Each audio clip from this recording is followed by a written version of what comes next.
The Philippine flag at the Cebu provincial capital is flown in half-mast. Cebuanos are grieving over the passing of former Cebu Governor Pablo Pabling Garcia. Garcia died on August 18 at the age of 95. He served as governor of the province for 3 terms.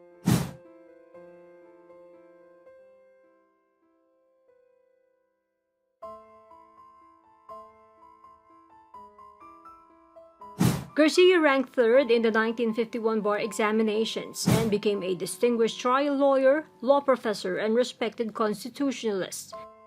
He spent most of his professional life in public service.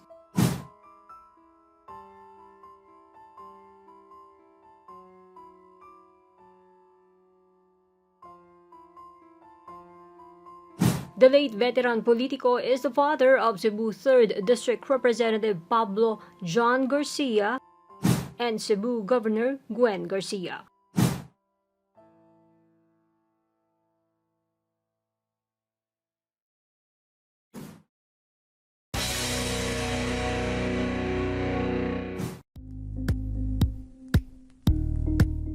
Thank you for watching Politico TV. Please like and subscribe to our channel for more videos.